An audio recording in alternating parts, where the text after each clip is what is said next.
Let's make lemonade. Okay. Let's go to work. That's the signal. Go. Six.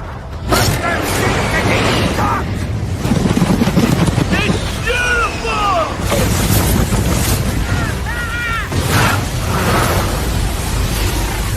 Mother Nature just pissed her pants, dude! Start your day with a jolt of energy and no-holds-barred opinions. This is The Rush, where Travis Justice and Ross Peterson bring you bold, unfiltered, and uncensored takes on sports, life, and everything in between. Buckle up and let's go.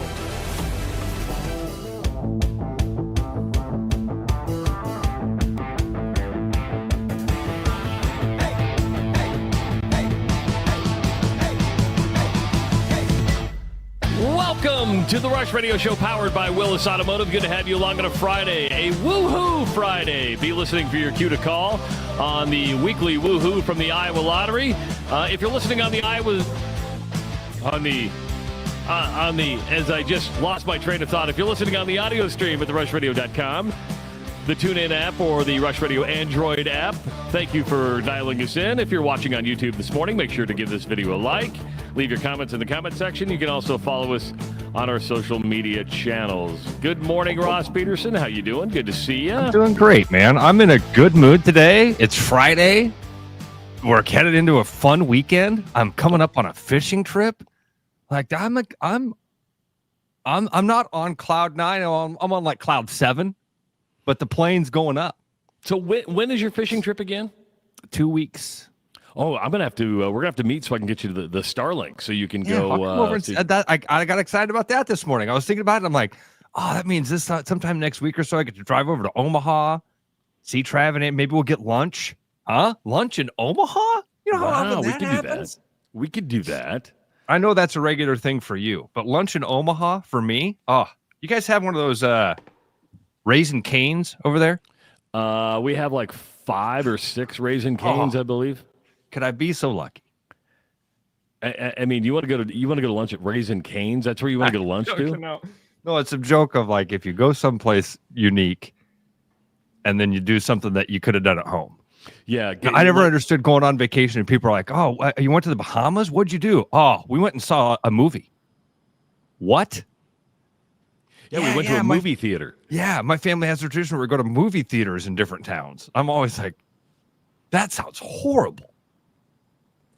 Yeah, if you would have said, hey, we walked the beach, or we got a local guide and we went out and did walk these trails that aren't walked that often, that's unique. If you go to a movie theater, you're like, wow, you could have done that at home. Yeah. So anyway, I come over, hang out with you, get the Starlink, go fishing. I'm going to be in Ireland in a couple months. Boy, you're a busy dude. You're all over the place. You're a world traveler. All right, you are the traveler. I am the traveler. You are the one. You're seeing America 1 mile at a time, as they say. Dude, we could start that. Seeing America 1 mile at a time. Oh, and there's a lot of miles, and I've got a lot of miles to go. I am in somewhere Kentucky. I have no idea what town I'm in. I don't know if I'm north or if I'm east of Nashville, but drove I'm in into Kentucky. the night, or drove into the night, and you're like, this one. No, we'd hoped to make it close to St. Louis yesterday, but we had we had 2 problems. The first problem was Atlanta, Georgia. Of course, we had to stop at IKEA. Can we get the IKEA breakdown? Yeah, the IKEA breakdown was, you do the pick place. Well, that took about a half hour off the trip, right? So we pull in, we let the app know we're there, and they're like, we're going to be right to your car. Well, right to your car means about a half hour later. So, but you didn't have to get out, go through the store, any of that stuff. You really did. Okay, cool. We pulled up to the loading dock and we were able to load it right there. But that slowed us down about a half hour. We get on the interstate to get out of Atlanta, and Atlanta's a big city. This is about 3:30 in the afternoon, right? And so all of a sudden we come up on traffic, and it's not a complete stop, but it is a crawl. And that slowed us down 45 minutes. It took us to get out of the traffic jam. And, Anjanette was like, you're extremely calm. You've never been this calm. I go, I've kind of started to realize as I get older, there's nothing I can do about it, right? Yeah. I mean, I can sit there and yell, scream, do whatever, but it's not going to make traffic move any faster. I think what upsets me is that, though, when you get through it, you're like, what slowed us down? I mean, you're like, there wasn't a wreck, there wasn't a hazard in the road. It's just traffic got bottlenecked, and you're moving at a snail's pace. So then we pick up speed. We're like, okay, we're picking up speed. We're going 75 miles an hour. We're doing good. And we make a pit stop. I'm going to come back to the pit stop because that was a unique situation too. But we get to Chattanooga, Tennessee, and then traffic comes to a complete stop. I mean, I did not move the car for an hour. Now that one, once we got to where the hazard was, a car was completely destroyed. We watched Life Flight come in, all sorts of stuff. So it was a bad wreck. So when you combine the half hour, the 45 minutes in Atlanta, and the hour in Chattanooga, that slowed us down 2 hours. So that slowed it down quite a bit. We got out of Nashville last night, and we're like, do we make it to Paducah, Kentucky? And I'm like, I can't get to Paducah. It's like 8. It's getting dark outside. I'm getting tired. So we stopped at some fort. It's a home of an Army fort in Kentucky. Fort Campbell. Does that sound right? Fort Campbell. I'm Kentucky? looking. I'm on you here. I'm tracking you here. You got north of Nashville. Did you get through Clarksville? Yeah. Were you singing "Take the Last Train I actually to did. Clarksville"? I knew it. Okay, I actually did. So I'm tracking you. We're about 15 miles away from Clarksville. So Oak Grove, does that sound right? Oak Grove, Kentucky? That's sure. Fort Campbell. Yeah, Fort Campbell, Oak Grove. And I just said, hey, we're going to pull over and stop. And this is the first time my wife was like, are you sure you want to stop? I'm like, hey, I've driven every mile of this trip. Yes, I want to stop. I'm tired. I want to get some sleep. And then we'll be on our way in the morning. I zoom out. You made it halfway. Yeah, so we got another 10 hours to go today. So we're, if I can get out of here at 8:30, that gets me home. Throw in a gas stop, maybe a lunch stop, gets me home about 7 o'clock tonight, which isn't bad. You said you had a pit stop before Chattanooga. So we had the pit stop before Chattanooga because I'd never been to one, but I've heard so many things. I went to a Buc-ee's. No way. Went to a Buc-ee's. Is it all the glory that you thought? Yes. Yes. Now there were some people commenting the other day on X saying, "Oh, it's not as good as Quick Star, Casey's, or Quick Trip." Let me clarify. It's a completely different experience. Ross, there were 120 gas pumps. 120 gas pumps. I was like, well, getting gas isn't going to be a problem. And guess what? Probably 110 of them were getting used. And you're like, holy crap! Look at all these people getting. Yes, 120 gas pumps. I went into a store that was like the size of a small Walmart, but I wouldn't say this was a Walmart experience. This was a much better experience than I thought. The bathrooms were the largest bathrooms I've ever seen. It was the cleanest bathroom I've ever seen. And then their selection, they have a barbecue pit in the middle with chefs, and they're screaming out, they're making brisket, they're making pork sandwiches. They have homemade fudge in there. I'm like, this is crazy. This is absolutely crazy. So as we were pulling out, I'm like, okay, did I like my Buc-ee's experience? And the question the answer to that is I loved it, and I would return to Buc-ee's. But here's my clarification. If I was local, I would still just do like a Quick Star or a Casey's, right? If I'm on the long road trip like I'm on right now, Buc-ee's is an unbelievable experience. Unbelievable experience. Super cool. I was shocked by it. I'm like, how does a C-store grow to this size? I mean, it's just massive. Like how I guess the thing that's confusing to me as a kid that has lived in Des Moines, Iowa my whole life, how do you have that sort of footprint? Like, where does a store like that even go? I mean, does a Buc-ee's take over the Valley West Mall location? I mean, you would have to demo the mall, and you wouldn't take up the whole footprint, but you would take up, because they had the 120 gas pumps. They had a store that was probably 50,000 square feet. Then across the way, they had the largest car wash I've ever seen. I'm like, oh my God. And I thought, do I get a car wash? Because they're giving me like 30 cents off a gallon just to get a car wash. But I've got my Ford Expedition, so it was only a 15-gallon minimum. Well, I got a 30-gallon tank, and I'm like, well, it's going to do me no good. Yeah. So I didn't get the car wash, and but I would go to a Buc-ee's again on a long road trip. If I'm just local and I need to get in and out, it's Quick Star or Casey's for me. Good to see dude from Iowa back in the chat. He mentions that Norwalk apparently trying to lobby for Buc-ee's. Really? I mean, everybody. Yeah. Okay. Because you don't know what you're going to get, right? I'm like, you hear all the stories. You're like, oh, it's the greatest experience in the world. And I need to temper the excitement a little bit because it is a C. At the end of the day, it's a C-store. Right. But it's a C-store on Hulk Hogan steroids is what it's on. No semis? I didn't see any. Not at my gas pumps. Yeah, no semis. Crazy, isn't it? It's hard for me to imagine 120 gas pumps, what that looks like, and how they keep that. I just imagine it looking like a J.C. Penney's. That's a very good description. It's probably, yeah. I just imagine it. Yeah. I look at it and I go, look at this. It's going to be empty someday. It's all going to be just sitting here. I don't know, but apparently not, man. I've never heard a bad thing. I've never been to one, never even seen one. I'm imagining like the size of a Quick Trip, and then you hear somebody and they're like, "You don't get it."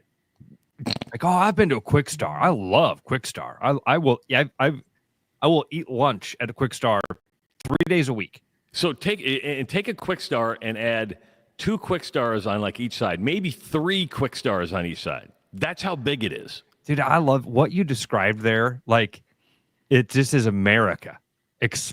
Everything that you said. 120 gas pumps. The biggest bathrooms you've ever seen. It's like a Walmart, but not like a Walmart. In the middle, expecting a Walmart giant experience. Barbecue pit. It was amazing. They're sitting there doing pulled pork. They're doing brisket right there. I'm like, you're making my brisket right here. You painted this beautiful picture that was just. I saw Hacksaw Jim Duggan in there waving a American flag, hold a 2x4. Ah! It was the one time I wanted to walk into a store and hear, "I'm proud to be an American, where at least I know I'm free." I mean, I'm like, I need Lee Greenwood as I'm walking in here. And Anjanette's like, can you imagine a European walking in here? It just going. That's exactly what was going through my head, Travis, because that's exactly what was going through my head was the Europeans that I've been around. They all talk about this. Like, man, you guys are obsessed with size. Everything. We're Freudian examples. You're obsessed with size. Everything's got to be huge. And you're like, what are you talking about? You're like, dude, and the bathrooms are a great example. What do you need a bathroom for? It needs to be big enough for you to stand and pee. Okay, Ross. And then you're like, well, you haven't seen a beautiful bathroom. What would you say is you go to Quick Star, if you go to Casey's, what's the average number of shitters in a C-store? 4. This had at least 20. 20 and full doors with a green light, red light. A green light letting you know that it was available for occupancy. And so you could go in and poop in private with doors and walls that go all the way to the floor. You're like, man, because you always hate when you walk in, you don't know if anybody's in there, so you lean down to see if there's feet. You're like, we've all done it. Yes, we've all done it. Or you really got to go. So you go in, you find the first empty door, and you sit down, and then you're like, I got to explode. Is anybody else in here? And then you got to do the. And then you sit down and all you hear, and you're taking a whiz, and all you hear is. You're like, oh, okay, all right, it's free game now. Do you fart when you're in the restroom? Like, Travis, loud? You could have ended with, "Do you fart?" And the answer is yes. Yes, I'm the gassiest human on the planet, and there's no it's not like, well, maybe it's the brat I'm eating. Am I breathing? If I'm breathing, my body's turning it into fart. I fart all. Yeah, sorry. That was the answer to your question. I fart. What'd you ask? Where? In a bathroom? Of course. So you've been to a Rocky Mountain chocolate factory, right? Where they have a person making fudge right there. I mean, so they on the other side of the barbecue pit, and then they're making. Tell me if this is as American as it gets. They have a jerky station where they're hanging the meat to make their own jerky. It was unreal. Somebody said earlier in the chat, said gives redneck vibes. Listen, I think I got a pretty good redneck detector. I didn't get the redneck vibes. Now that might be a Jeff Foxworthy bet to where you might be a redneck if you don't get the redneck vibes at Buc-ee's. If I walk you might in be a and redneck. I'm home. So you need to. So the other part of this is why driving is better than flying. Flying, of course, for time is more advantageous. Driving to see different parts of the country is amazing. And this was my first real time to Tennessee. Anytime I've gone through Tennessee, it's I come in through Arkansas. I'm in for like 5 minutes, and then I'm in Mississippi. We drove from Chattanooga to Nashville into Kentucky. Ross, I had no idea of the Great Smoky Mountains. Dude, and unbelievably beautiful. It is. Yeah. Absolutely. I'm like, I had no idea. I got to take that road trip down to Rome, Georgia with the Grandview football team when they won the national title, and we took the bus through the Smoky Mountains, and it was breathtaking. Absolutely gorgeous. I'm glad you experienced that, man. Yeah. I was just totally shocked. I'm like, this is why I need to drive more. And now that I'm an empty nester, maybe I will be driving more. But it was super cool. Not to be corny, but take that down. The same thing happens. Like if you take what you experienced and you compare it to flying, and you go, man, I got to see way more of the country and experience way more and appreciate it way more. And it took a lot longer, but wow, it was beautiful. Now dial that down to walking. The same thing happens. Like it's walk from town to town, and you're going to go, whoa, this is really cool. There's a lot of neat stuff here. I've been driving past, looking 8 miles down the road as I drive. I got an interesting one that I don't remember this. How about when the old bathrooms at Kinnick, where you would walk in and there were no stalls at all? So if you were standing there peeing, there could be a guy taking a crap, and he was just sitting there next to you. Are you serious? That comes from somebody who was. That's our buddy Gary Presnell.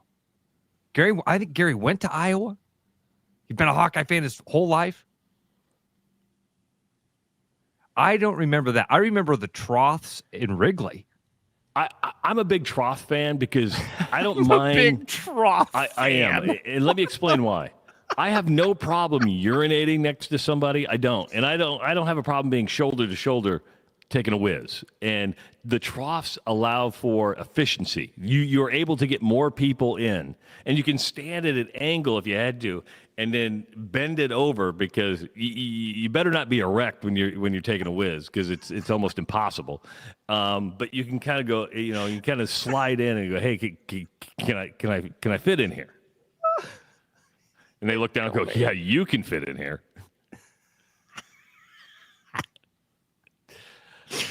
All right, David Wright says Kinnick bathrooms were the worst. Mike says that I kind of added some words to GP's text there. But Mike wrote and says there were dividers for the toilets, but no doors. How do you not have doors on a shitter?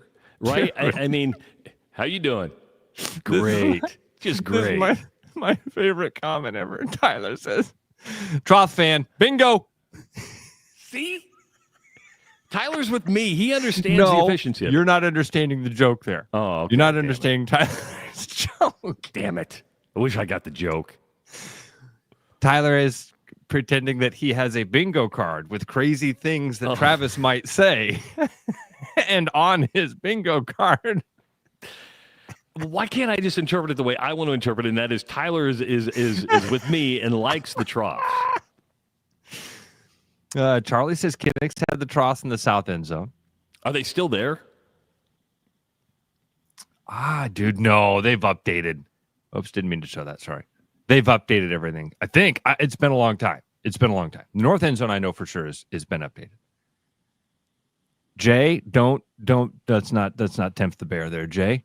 Let's see. All right. Okay. There we go. Now you're going down a rabbit hole. I just wanted to see what else. I want to see if there's anybody else. I want to see if there was anybody else talking about the Kinnick bathrooms, because I don't. I don't remember. I don't remember troughs. Maybe there were, dude. And you don't remember no doors on the shitters. I don't remember much about my time at Kinnick. That means you had a good time at Kinnick Stadium. I had fun. We had a lot of fun. I was a kid. Didn't have any responsibilities. One time, I had to leave a game early. Northern Iowa.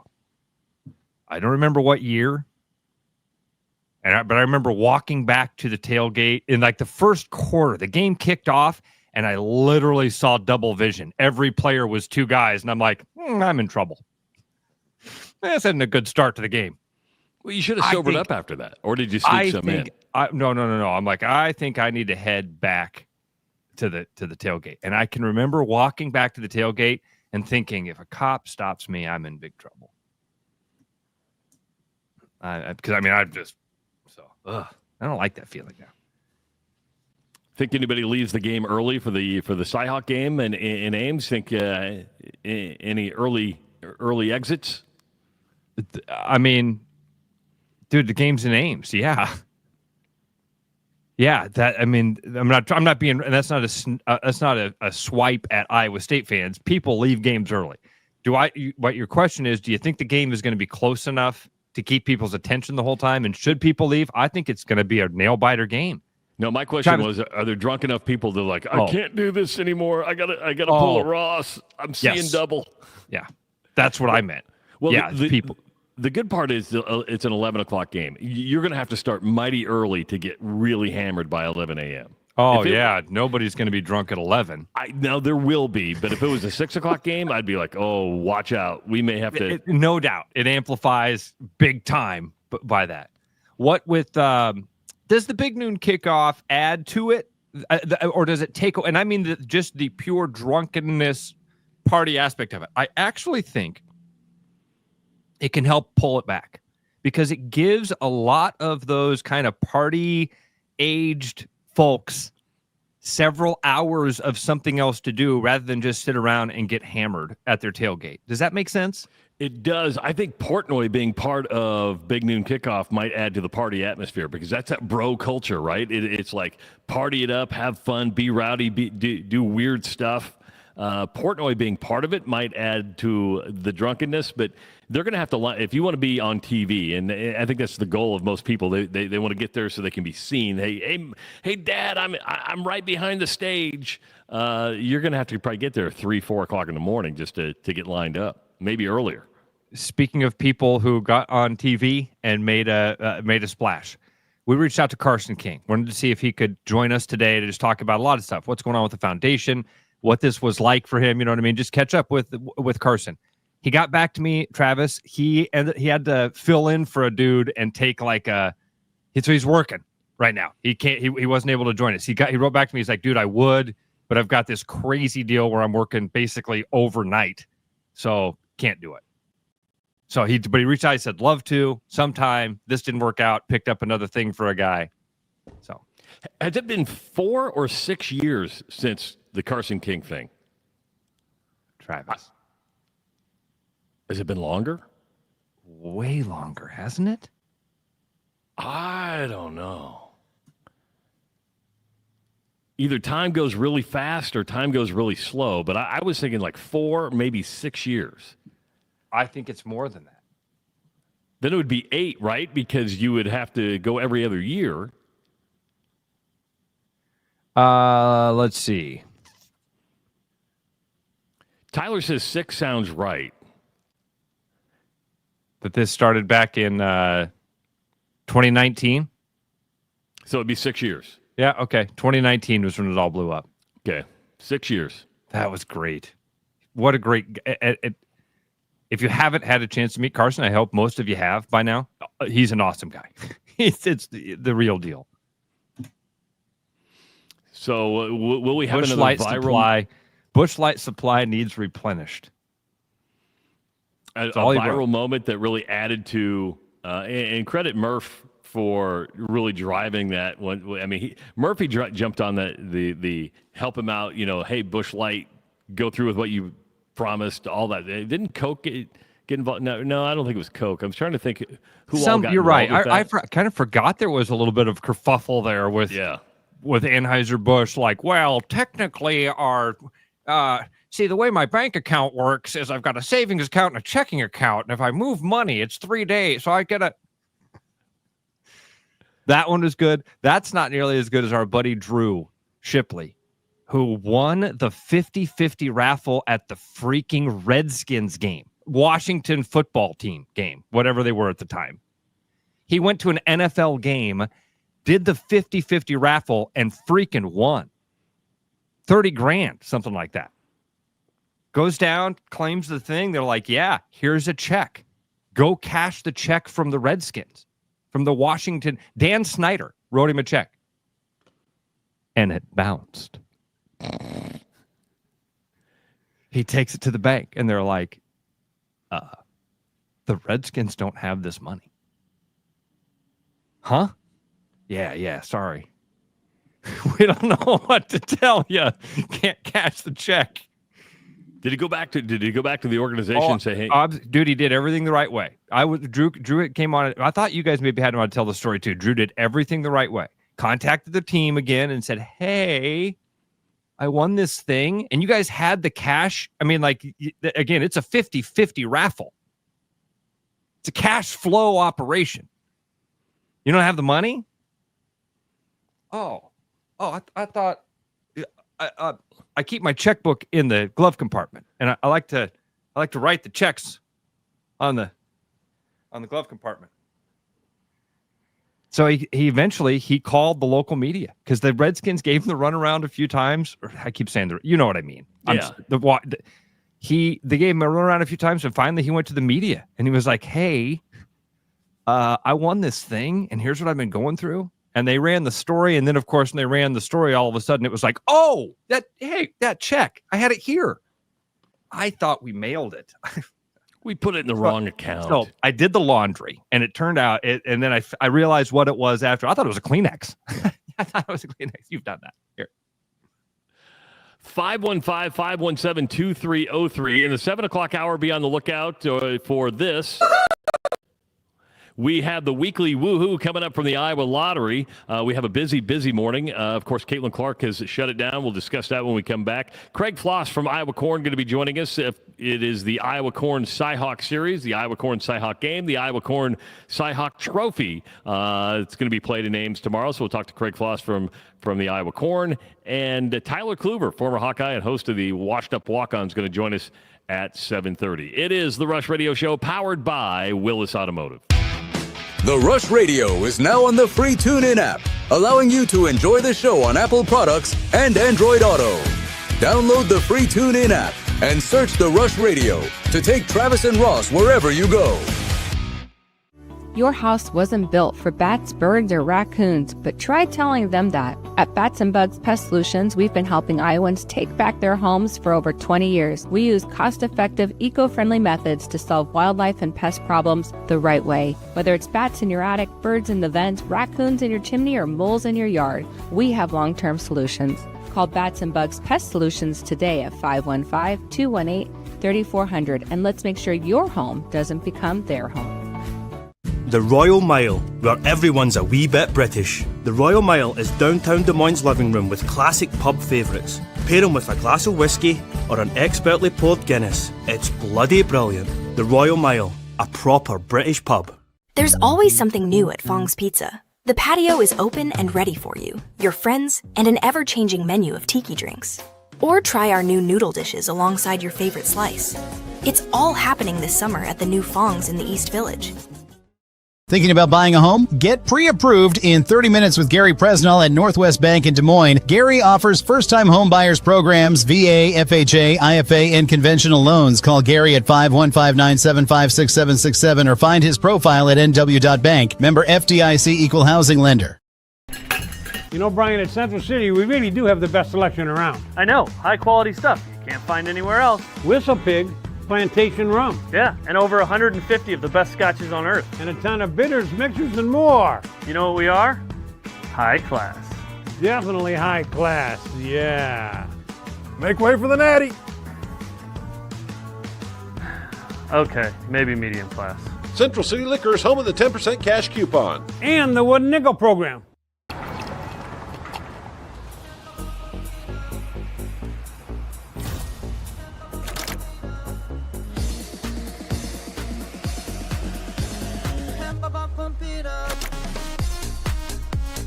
A fuel choice that even rivals can agree on? Now that's worth the hype. Cheaper, cleaner, and homegrown. Pump it up with Unleaded 88.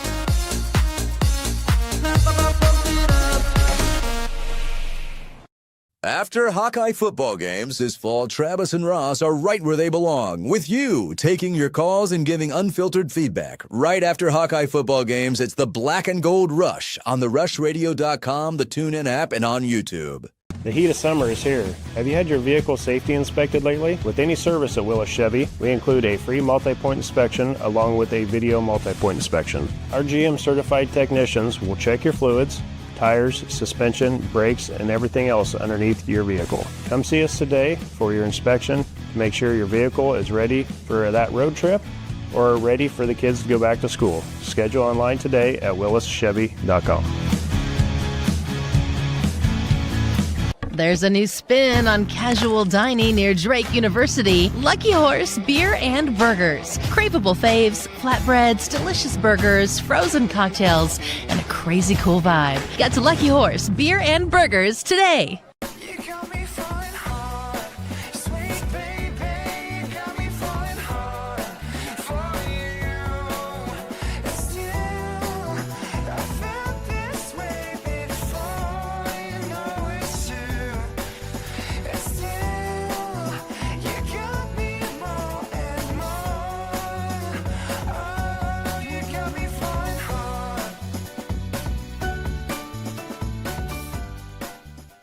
The best bread is made from scratch, freshly baked with locally sourced ingredients and love. At Big Sky Bakery, we take great pride in our delicious products. We know you'll enjoy them almost as much as we enjoy baking them. Find us at the downtown Des Moines Farmers Market every Saturday. Back like a rash you thought was gone. Travis and Ross aren't contagious, but they are addictive. It's the Rush Radio Show, powered by Willis Automotive.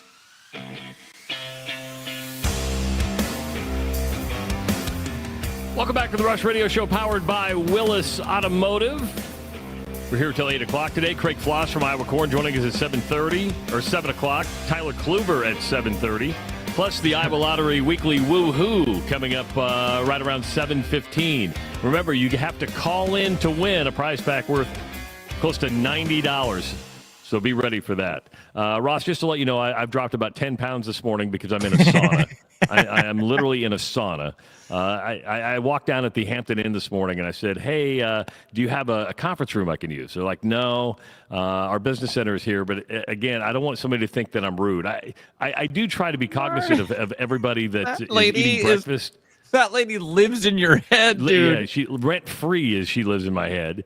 So I said, do they have Wi-Fi in the pool area? She's like, I don't know. Well, believe it or not, it's like the strongest signal in the whole hotel. So I've got all bars everywhere. So I'm in the pool, but indoor pools. Something about the chemical compound of the air amplifies the Wi-Fi signal. We're gonna be driving home, and Jen's gonna be like, "You smell like chlorine." Yeah, and I didn't even get in the pool. Where's my eyes would be red, and I'd be like blinking the whole time, like, oh, my eyes are so dry. Like, are you stoned? Like, well, my eyes are dry. I was in the pool this morning. You brought up big noon kickoff tomorrow, which is all part of the Iowa State festivities. Dave Portnoy, as we've talked all week long, is part of the Fox broadcast now. We talked about his pizza reviews earlier in the week, and you're not a big fan of the pizza reviews, but when he does a pizza review, it's tremendous for small business. People will flock to go to a pizza establishment that Dave Portnoy reviews. I mean, that's his celebrity power. And I was wondering if he was going to do this, and we got a text from Bruno last night. He went to Fong's. And very cool. And it hasn't been posted yet. He just posted a picture of the sign, which is really, really cool. And I'm going to be honest with you. I follow a lot of Dave Portnoy's pizza reviews. He gave the Crab Rangoon pizza a 7.6. Now, people go, 7.6. If you know Dave's pizza reviews, that's very high for a gimmick pizza. And he'll call it a gimmick pizza because he's a thin crust cheese guy. That's all to get his highest score, you have to be thin crust, crispy, and you have to be cheese pizza. So when he does gimmicky pizzas, and we'll call a Crab Rangoon a gimmicky pizza, anytime you get into those high 7s, that's like a 9 or 10 in my book when it comes to his pizza reviews. Bruno was super excited about this. Bruno was on with us yesterday. I don't think he knew that Portnoy was going to show up. But when this hits, you can promise. You know how El Bait Shop is like a flock for beer lovers to go check out the wide selection of beers. Fong's doesn't. I mean, Fong's. A lot of people go to Fong's anyway. But this is going to add to the tourist destination. Like, hey, Dave Portnoy liked the Crab Rangoon pizza. We're going to go have the Crab Rangoon. And that's one you like the Crab Rangoon pizza, right? Yeah, I like it. It's a gimmick pizza. It's not one that I have for a primary meal. My favorite is if you go with a group of people and then you get like a couple pizzas, and the Crab Rangoon pizza fits into that for me a lot better than trying to have it as like on its own. Apparently he went to a few other places. I've never heard of Pep's Pizza in Urbandale, but apparently that's a mom and pop place. Very cool. I love that he went to Fong's. Then I saw some people right away when Bruno posted that or sent that to us. I went to the Dave Portnoy tweet that basically was just a photo of Fong's that said Des Moines got wild. Something to that effect. I paraphrased that. And I went to the comments and I was shocked that there were people like, oh, you went to Fong's? Yeah, a locally owned and operated establishment of the community that helped change downtown from a shithole into a place that you could take your kids and your family and a place that you'd go and hang out on a Friday or Saturday night. Yeah, that place, the place that turned into a stalwart of our community and helped define part of the culture here. Yeah, and by the way, fits into all those things. It's a gimmicky pizza. It's something that when you I think it's great. And it's not the only place he went. I went to other places like that. Big Tomato he went to. Oh, I didn't know that. Yeah, he went to Big Tomato. Big Tomato, dude.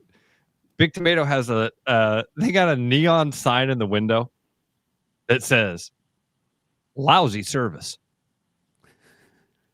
Great pizza, lousy service. But at least you know that going in, right? They live up to it. they don't shy from it. Tell you that. But at least they admit it. They know it. Soup Nazi? You know the Soup Nazi in Seinfeld? You know that reference. Know what you're going to order, and if you don't know what you're going to order, get the hell out until you know. That's the feeling you get there. My neighbor Bob worked there for a long time. Bob only had one leg. He had a prosthetic leg. But, great guy. Lived underneath Bob for about 3 years. You just painted a picture of you just like, that guy behind the counter doesn't have a leg. It's just, and now I got to guarantee you there's a lot of people that are like, oh, I know that guy. I know that. I didn't know his name was Bob. Bob, wonderful dude. So congratulations to Bruno. That's a good score from Dave Portnoy. Congratulations to every pizza place that got reviewed by him, because the truth is, unless he absolutely hated your pizza, which he's gotten away from absolutely hating pizza. So because I think he knows the damage it can do to a small business. Oh. Rarely does he go down in the 5s or the 6 anymore. But no, that was good. And I know Bruno was excited about that. Late last night, we got a tweet and an Instagram post from Caitlin Clark. It wasn't the Indiana Fever who no, I didn't get one personally. It was she sent it out to the masses. She reached out to let you know, though. Yeah. Caitlin reached out to me personally just to let me know, and I'm being facetious there, that she's shutting it down for the season. Ross, this came from Caitlin Clark. It did not come from the Indiana Fever, which is a little non-traditional. Usually something like that would come from the team, but it was Caitlin Clark who let it go, and I don't have a problem one way or another. But when you look at she hasn't played since July 15th. She has been dealing with a quad injury. She's been dealing with groin injuries. The fever. I've not qualified for the playoffs yet. There was hope to bring her back for by the end of the regular season. And you have been saying for a long time, and other people have been saying for a long time, shut it down. It's not worth the long-term ramifications that if you come back and get re-injured. This had to be hard for her, but from a micro and a macro view, it's the right call, right? I mean, you've missed so many games. You're not 100%. Don't risk your career over what could be 4 or 5 games if you got back. Dude, yes, I all of that I think that they did the right thing by shutting it down and saying they're shutting it down. I'm glad they've at least come out and said it, because I anticipated that they would just keep dangling the carrot and say, yep, any minute, any day, day to day. I mean, we kind of joke about this, man. Matt Campbell used to lie to us about this openly to our face. Reporters knew that guys were hurt. Hey, what's going on with so-and-so? Day to day. What? Did you just wink at me? No. No, I didn't wink at you. He's day to day. And that was what I thought they were going to do, so at least they did this. I still don't know, Travis. God, my conspiracy. I wish I could just... I still don't think that we're being the truth here. Something doesn't feel right. Something doesn't seem like it's adding up here. Now, and my brain's starting to fill in that question mark with a lot of weird stuff. What if there's a security issue? But she's been going to all the games, and she even commented about how, you know what, I want to thank everybody who still comes out to see me, at games, even though I'm not playing. So it's not like I think she missed one road trip. I know where you're going there, but she hasn't been, it's not like she's been invisible. That's true. And you're right. Out there on the games, the other night arguing with the officials in that LA game at the end of the game. And I saw clips of that so I don't know. That's what my point is. I'm filling in that question mark with a lot of weird stuff now, because that's what my brain does. I think that's what a lot of people's brains do. It's how conspiracy theories come about. You go, wait a minute, this isn't adding up in my head. So where do what integer do I have to throw in there to make this all make sense? How does Kawhi Leonard sign with the Clippers for that little amount of money? Well, I'm going to, all the money was under the table. Did you hear about that story again? Oh, we'll get to that, I hope. But the Caitlin Clark thing, dude, I'm doing the same thing here, because the minute this happened, I was like, something ain't right. It's a groin injury. Okay, well, quad injury. I don't know what it is, and I don't want to. I hate speculating on what that could be, but it those lingering injuries. If that was the thing, then the instant thing should have been, well, we're going to shut this down until she's healthy. Maybe that's what they tried to do. Maybe that's what they. I don't know, dude. Again, I hate having this thing spinning through my head, because I want to just talk it through, and a lot of weird shit's going to fly out of my head if I just talk it through. The fact that she released the information, I think, is just another indication of her team understands they control the narrative. They control she is not a product of the WNBA. The WNBA is damn near a product of Caitlin Clark. And I was just going to bring this up. Here's a conspiracy theory for you. Again, nothing to back it up, but you wonder if the day-to-day thing was a collaboration between the Indiana Fever and the WNBA, saying, we can't say that she's out for the season in July because people will drop off. Right? I mean, people still go to the arena to see her there, see her on the bench, see her, pseudo coaching. But now you do it, and you wonder if the WNBA is going, our playoff ratings are going to go down, our TV ratings are going to go down. If we dangle the carrot there long enough, people will continue to tune in just to make sure that she's playing. Because if she's not on television, the facts don't lie, folks. Boom. The data does not lie. When Caitlin Clark's playing, the TV numbers are incredible. When she's not playing, they're not so good. And they knew it. They knew it. Like Jay says, that isn't a conspiracy. That's fact. That's fact. They knew that. And so... Well, you brought up Kawhi Leonard, and we talked about this story yesterday about an extra $28 million they may have found for him under the table to avoid the salary cap. That $28 million, Ross, has turned into $50 million. So there are $48 million to be exact. So, yeah, let's get the number correct. Steve Ballmer invested into that company you mentioned at a higher level than anybody else. He put $50 million in there. Kawhi Leonard got a $20 million no-show endorsement deal, but as we found out today, he also got $28 million in stock that was to be paid out over 4 years. So you put 20 plus 28, that's $48 million. Ballmer's investment was $50 million. And here's $2 million for yourself just to help this deal go down.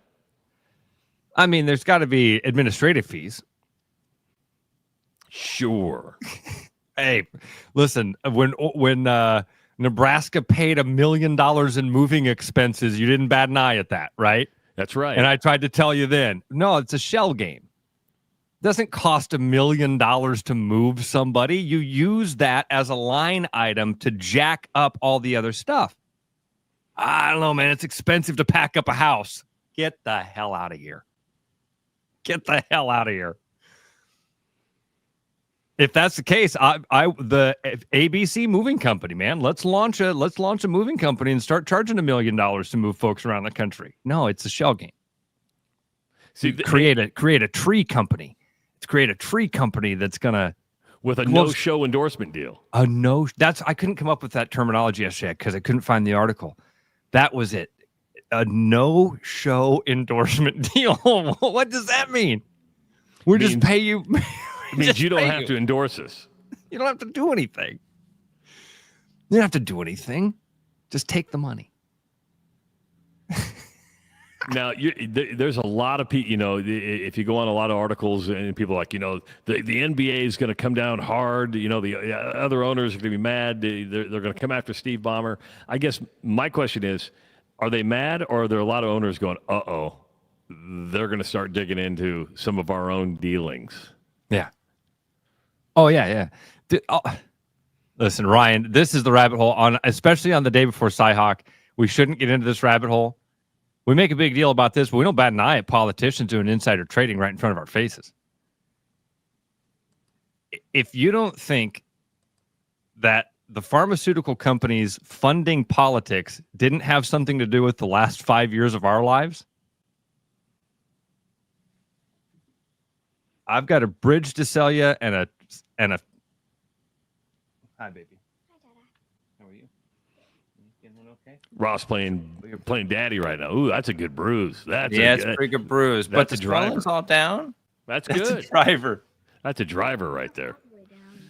So it'll be interesting to see how this unfolds. But on the surface, it doesn't look good for Steve Ballmer. It doesn't look for Kawhi Leonard. It doesn't look good for the LA Clippers.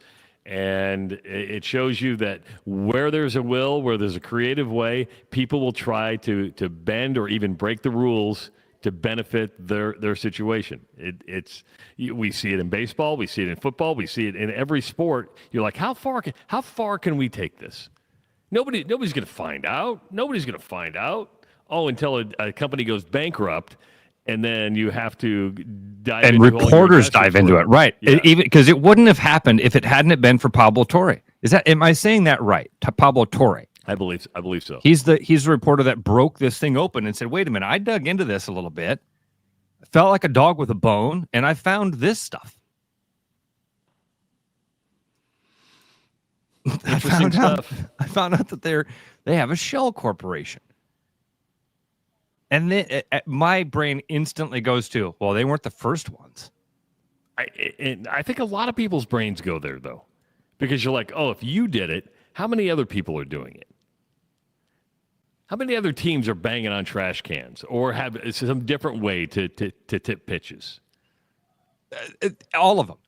That's why a lot of teams, some teams raised a stink and were like, oh, man, them Astros. And then they did the Homer Simpson back into the bushes. Shut up, everybody. We don't want them scratching here. Speaking of scratching, I just got a very cool text message. From whom? Matt Strawn, head of the Iowa Lottery. And we got the weekly woohoo from the Iowa Lottery coming up around 7:15. This is breaking news. Stand by for news. He writes to me, Ross, you want some breaking Cy-Hawk Powerball news for this morning's show? Later this morning, the Iowa Lottery and Hy-Vee are going to announce that Powerball tickets, good for Saturday's $1.7 billion. By the way, that 0.7 represents $700 million. Powerball tickets, good for Saturday's $1.7 billion drawing, will be for sale at the Hy-Vee pop-up store outside Jack Trice in the RV Village. He says, feel free to announce it this morning, even though the official word doesn't go out till 9 a.m. Cheers. See, the breaking news right here. Breaking news.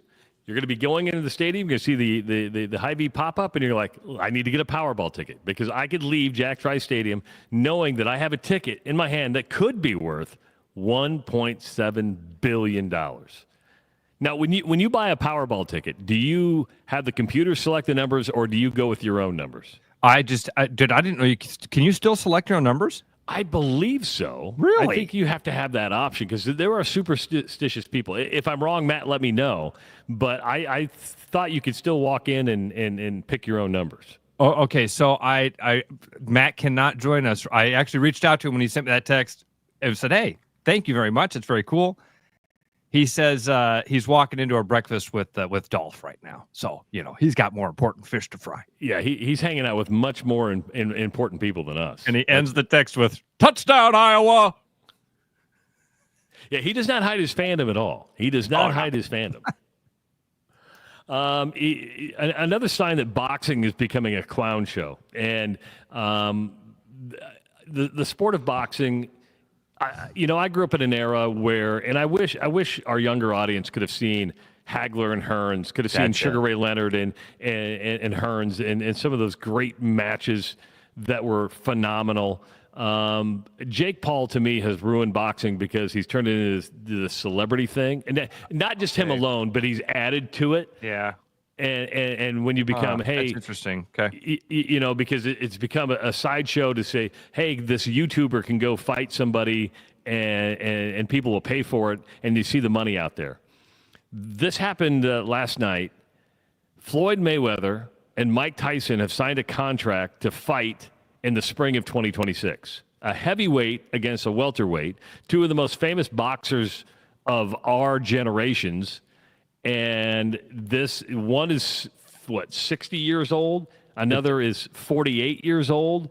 Both past their primes. Both still have big names, but it's a clown show. If we haven't learned from Mike Tyson biting an ear, from basically getting in the ring with Jake Paul and just kind of doing powder puff stuff, this makes the sport of boxing needs to step in and say, you can't do this anymore. You're making our sport look bad. You got a pound for pound puncher like Bud Crawford, who's not getting any love whatsoever, who's maybe a generational fighter, but nobody knows who the hell he is because he can't fight in a certain organization because there's it's like organized crime. Everybody makes fun of Dana White and what a bad guy he is and doesn't pay a lot of money to some of these fighters, whatever. UFC gets it right when it comes to, hey, the best are going to fight the best. Boxing just pisses on its own shoes time after time again. Travis, I think I love your frustration. You're absolutely right. You're nailing this as far as where boxing is, what boxing is right now. The fact that the guys that are actually good at this are also rans. People in Des Moines, Iowa don't know who Bud Crawford is. He's from Omaha, and he's one of the best in the world at a sport that used to be the sport of kings. It was the dominant sport. Dude, the Hagler, Hearns, like whenever somebody mentions what boxing used to be, yeah, Tyson was great. when Mike Tyson was knocking out the best heavyweights in the world in the first minute of fights, that was unreal. Hagler Hearns, you watch those old Roberto Duran fights with Sugar Ray Leonard. You watch a guy like Vinny Pazienza fight. I mean, these dudes that used to just go out and stand in the middle of the ring and brawl with each other, and it was like, oh, this is unbelievable boxing. Jake Paul is not the one to blame, though, okay? And I know you kind of backed off of that a little bit, but I would say Jake Paul is the symptom. Jake Paul is the yield from years of field work. You get a Jake Paul from a Don King. My dude, I got his picture right here. Don King, if you want to talk about this is one of those soups recipes. It's going to take about 15 different ingredients to get to where you taste Jake Paul. And one of those big ingredients is the promoters in the 80s that decided to divide the world up the way that you're talking about that affected Bud Crawford's career so badly. That you cannot fight. You're a Showtime guy? Well, I'm an HBO guy. What does that mean? It means we can't fight each other because who's going to make the money? That's what it meant. We can't fight each other because because my money guy wants to make all the money and your money guy wants to make all the money, and those two money guys won't communicate with each other so we can both make a lot of money. So we all have to just sit here and twiddle our thumbs until we're 45 years old and we get Pacquiao Mayweather. Way beyond when it was supposed to happen. Even De La Hoya Mayweather was a flop of a fight. And maybe that, Travis, that's one of the ingredients that's going to the soup as I'm thinking about this out loud. That was one of those fights where it was like, here we go. They're finally breaking down the barrier. Golden Boy, his promotion's going to let him fight Mayweather. And then you got in there and it was Mayfeather and De La Holda. Yeah. They grabbed onto it was a disaster of a fight. That's one of the things where it was like, oh, and by the way, in that, I'm glad I'm thinking about this. In that exact moment that De La Hoya and Mayweather are flopping, you've got the UFC surging. You got guys like Randy Couture and Chuck Liddell and Tito Ortiz that, again, Rampage Jackson. Guys that stood in the middle of the ring and fought. They didn't box, they fought. It was a fight. It wasn't this Olympic-style shuffle my feet, jab, get out of the way, get a couple points. End of the fight, you see two guys stand there. You can't tell who won the fight. UFC was, in that era especially, was different. It was such a contrast to what that boxing was. So there's a big ingredient to getting to where we are. You nailed it. Boxing is an absolute joke. Travis, would you say, like, I'm not sure how boxing allows this? I don't think they have a say. I know they don't, but I wish like athletic commissions to come in and say, you're ruining the sport. This is not a sport. Go to a state fair. Go to a county that's when fair. That's when they go, oh, okay. Then we're just athletic entertainment. We'll play the Vince McMahon card. We don't need your licensing and approval. This is just for entertainment. Yeah. And this is not a competition. These guys are not going to fight.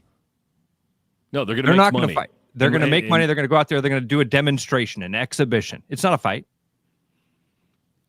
515-517-2303. We got an hour in the books. We come back. Craig Floss from Iowa Corn scheduled to join us. Of course, tomorrow is the Iowa Corn Cyhawk Series and Cyhawk game for the Cyhawk Trophy. It is the Rush Radio Show powered by Willis Automotive. The Rush Radio is now on the free TuneIn app, allowing you to enjoy the show on Apple products and Android Auto. Download the free TuneIn app and search The Rush Radio to take Travis and Ross wherever you go. You've got enough on your plate, so when it's time to reset, grab a Fresca. Bold citrus, zero sugar, zero caffeine. Just clean, crisp refreshment that never goes out of style, whether it's post-work, post-gym, or just a break from the noise. Fresca's got your back. Pick up a Fresca at your local retailer today. Your house wasn't built for bats, birds, or raccoons, but try telling them that. At Bats and Bugs Pest Solutions, we've been helping Iowans take back their homes for over 20 years. We use cost-effective, eco-friendly methods to solve wildlife and pest problems the right way. Whether it's bats in your attic, birds in the vent, raccoons in your chimney, or moles in your yard, we have long-term solutions. Call Bats and Bugs Pest Solutions today at 515-218-3400, and let's make sure your home doesn't become their home. At Midwest Landscapes and Hardscapes, we know that the only way to do business is the fair way. That means honest quotes, no surprises, and work that speaks for itself. From the first sketch to the final sweep, we keep you in the loop because communication builds trust, and trust builds beautiful spaces. Midwest Landscapes and Hardscapes, fair, skilled, thorough. Just the way it should be.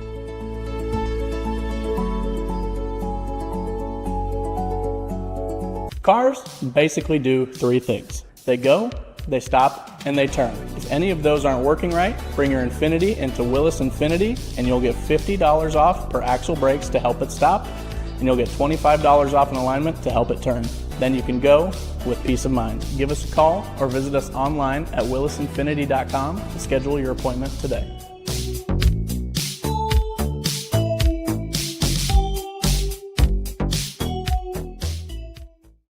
After Hawkeye football games this fall, Travis and Ross are right where they belong, with you taking your calls and giving unfiltered feedback. Right after Hawkeye football games, it's the Black and Gold Rush on the rushradio.com, the TuneIn app, and on YouTube.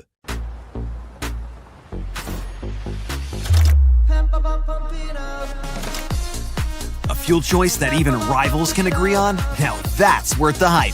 Pump it up with Unleaded 88.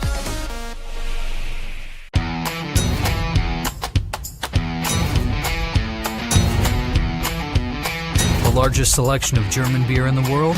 You'll find it at the Hessen House. From Doppelbocks to Oktoberfest to Hefeweizens and Dunkels, there's no passport needed for the deliciously different beer and food at the Hessen House. So grab your friends and make it a fun night out. The Hessen House, 4th and Court, Des Moines.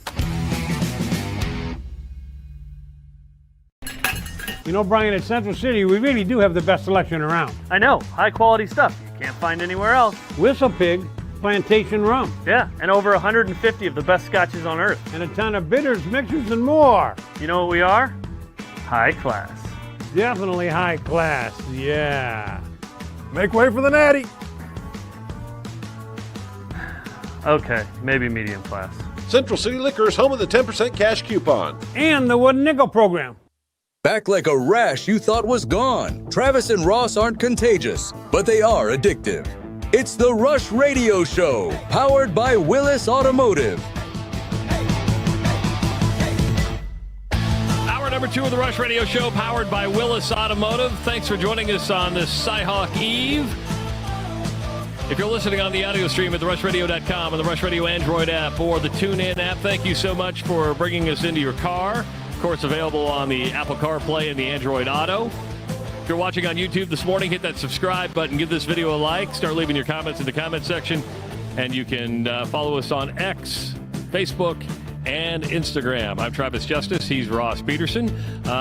Just a quick reminder that when you're at the pump it up with Unleaded 88. It's grown by Iowa corn farmers right here in the state of Iowa, so pump it up with Unleaded 88. Go to iowacorn.org. The last time we had Craig Floss on from Iowa Corn, he was talking about the Iowa Corn 350. You know, the Iowa Corn organization association likes to get involved with sports, and we like that. And Craig joins us now. I got the big Iowa Corn Cyhawk game tomorrow. Craig, how you doing this morning? I'm great. Thanks for having me back, guys. We're very excited about this weekend. Can't wait for tomorrow. Is this something, Travis, you just dropped something there. I wondered, Craig, is this something you guys talk about in board meetings? Like, you are the sponsor of the 2 biggest sports weekends in the state of Iowa. As it turns out, we are. And look, the first one. As it turns out.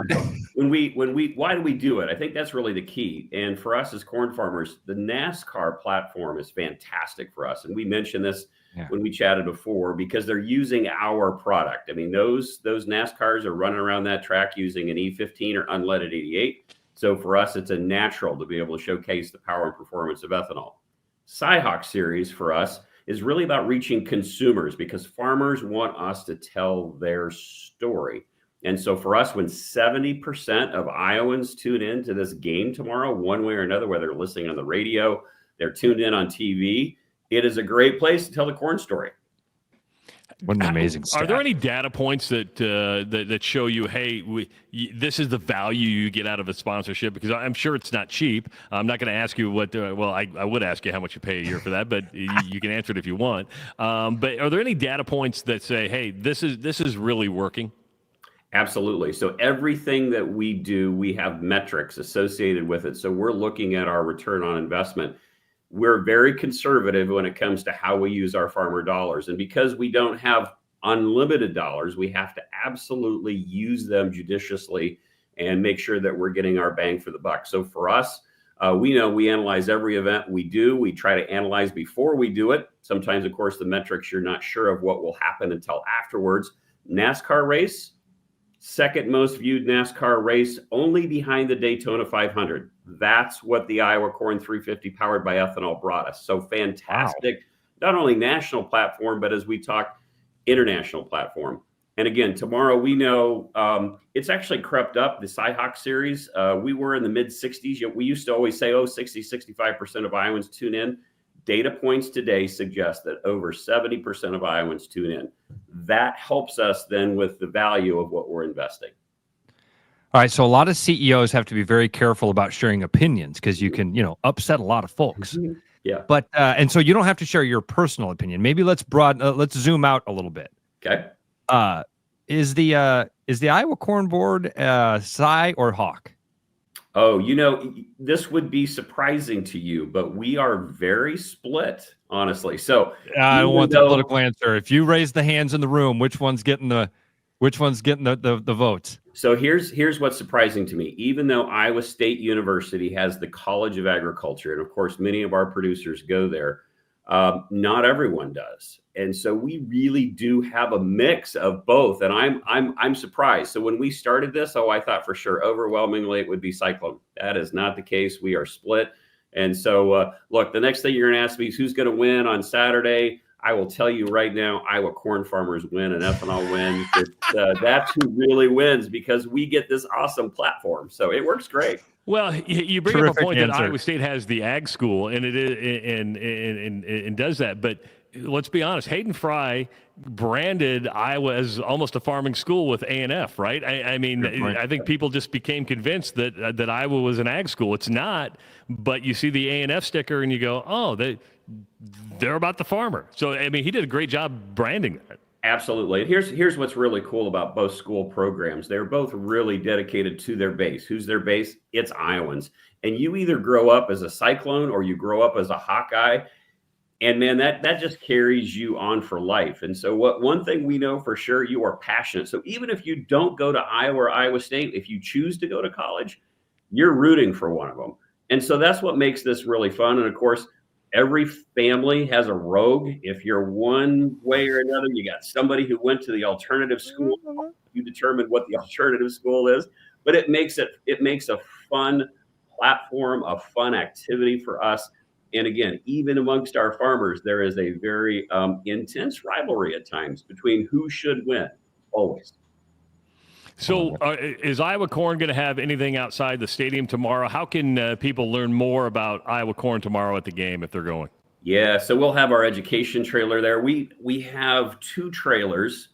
Think about long pole behind trailers. We call them educational trailers. One focuses on biofuel. The other one focuses on corn.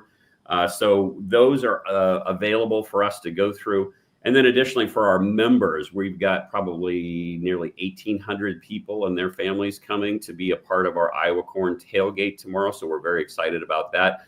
Great place just for our corn farmers to interact and have fun before the game.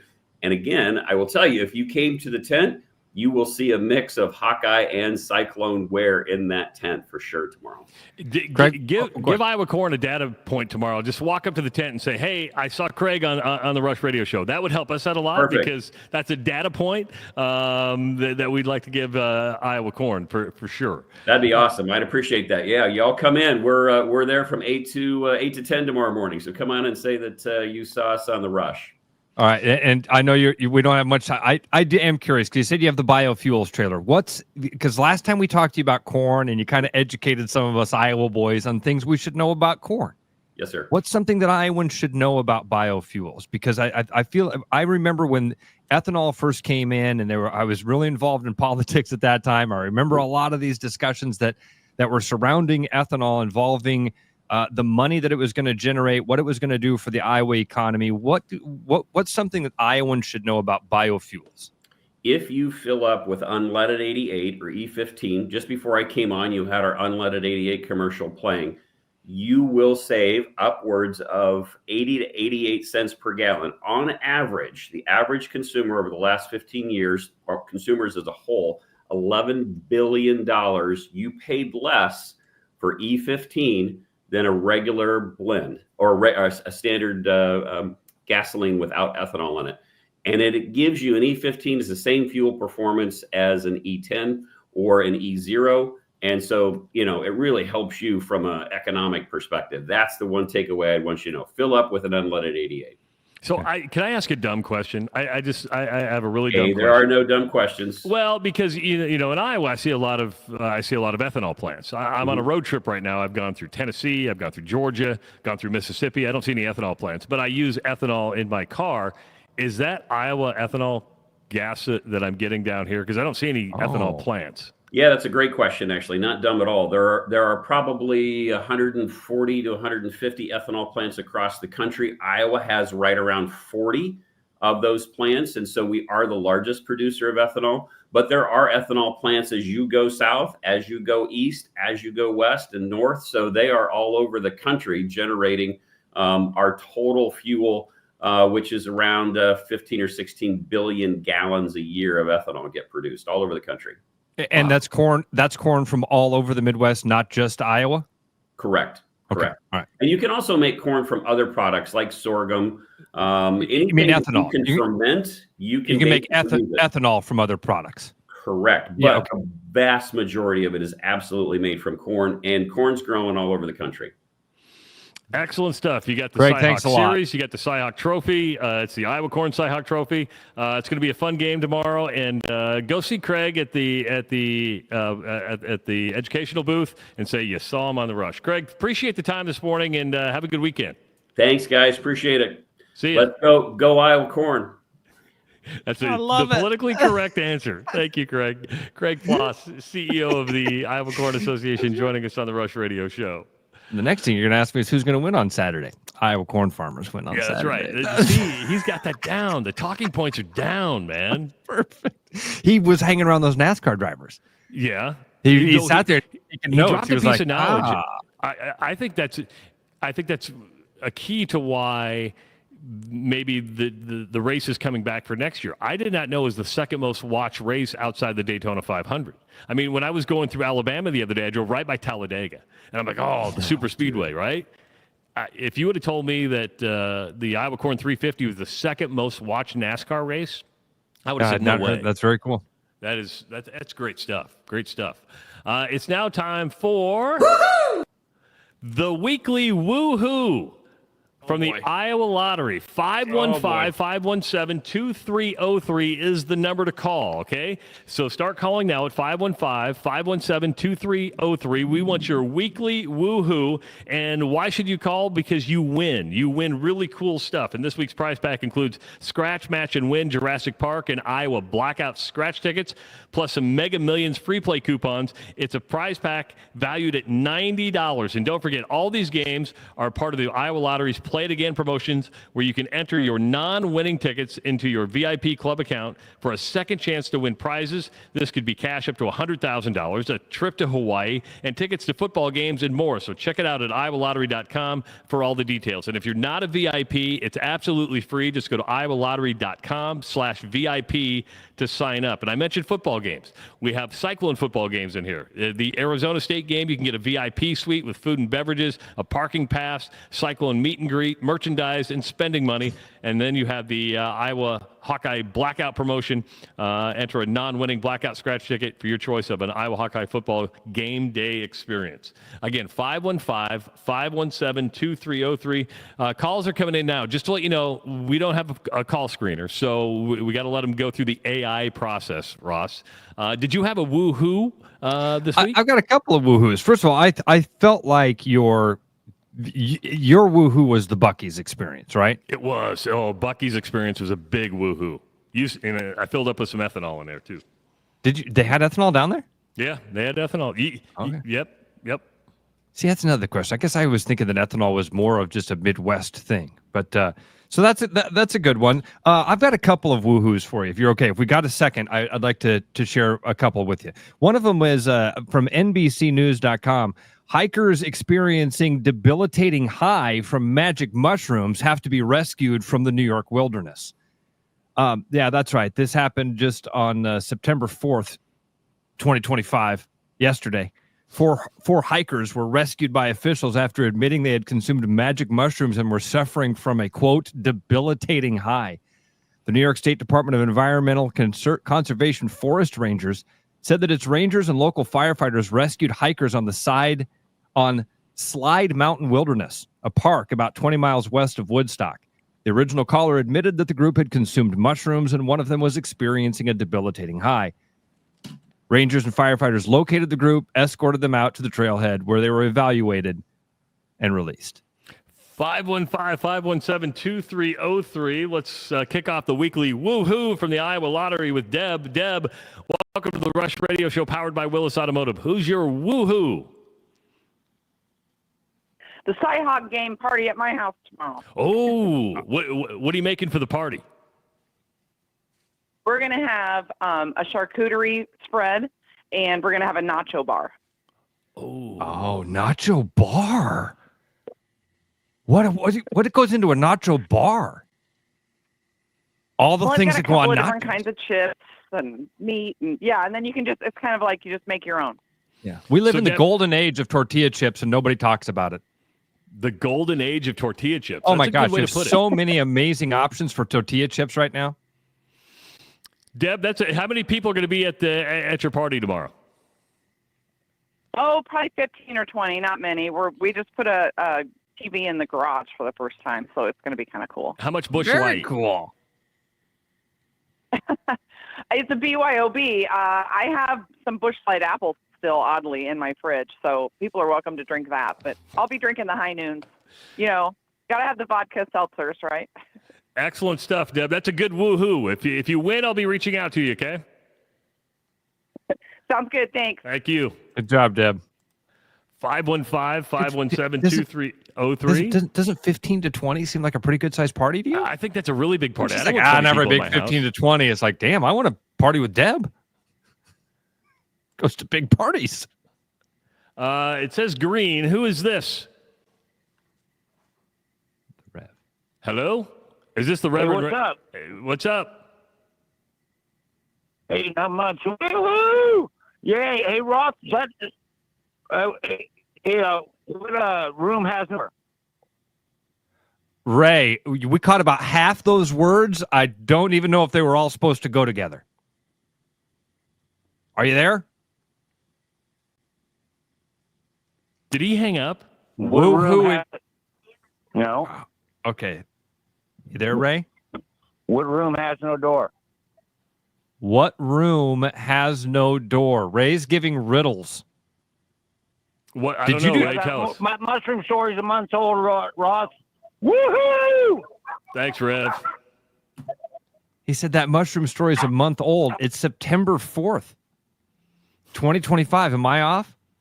That's yesterday. It was yesterday. 515-517-2303. Let's go to Joe. Joe, welcome to the Rush Radio Show powered by Willis Automotive. Who's your Iowa Lottery woohoo? Me. Woohoo. Just you? Just you by yourself? Yep. What? All right. We did so good last week. We did. We were off to such an awesome start last week. Did Joe understand what we were doing here? I don't know. He didn't need to say woohoo. We have that built in. We just hear the woohoo! That's it. We take care of the woohoo. If you want yourself to be the woohoo, that's you can be the woohoo. You're probably not going to win the $90 prize back by you being the woohoo. You had to back it up a little bit more. No, I gotta go like Deb. Like, here's the thing I'm excited about. This is the thing that made me go woohoo this week. Let's go to Corey. Corey, who's your woohoo? Netflix. They made me feel like a great parent with that Unknown Caller documentary. Woo! Way to go, Dad. I'm great. Yes. Do you know what he's talking about here, No, Trav? I have no idea. Everybody needs to watch this thing. It is one of the trending things on Netflix right now. It's called Unknown Caller, the High School Catfish. It's a wild. It's like the latest version of Tiger King, where we don't get to have these mass consciousness moments much anymore, where all of us experience the same thing and then get to talk about it. This is one of those times. A lot of people in your office, a lot of people in your life are watching this documentary, and you need to take it's a 1 episode deal. Am I right, Corey, or was it? I feel One like it was episode, I think it was like an hour and a half. It will boost your dadness in every such way. And even if you got jacked up teeth, they ain't that bad either, baby. Good stuff, Corey. Appreciate the call, man. That's a good woohoo. We've got Drive fast, take chances. Go Hawks. Drive fast, take chances, go Hawks. Corey gets some exclamation points. 515-517-2303. Let's go to Christine. Christine, who's your weekly woohoo? My general contractor. That's rarely said, but do right. Share. Right. So we started in February on a project to redo our kitchen and primary bath, and they are both, the primary bath is ready. The kitchen is nearly done, and we've added several projects since then, but my husband says he feels like he's in a very fancy Airbnb. That's a good woohoo. That's a good. Yeah, and when you first said, you're like, yeah, we started in February. I was like, well, where's the good part coming? You've added several jobs to it.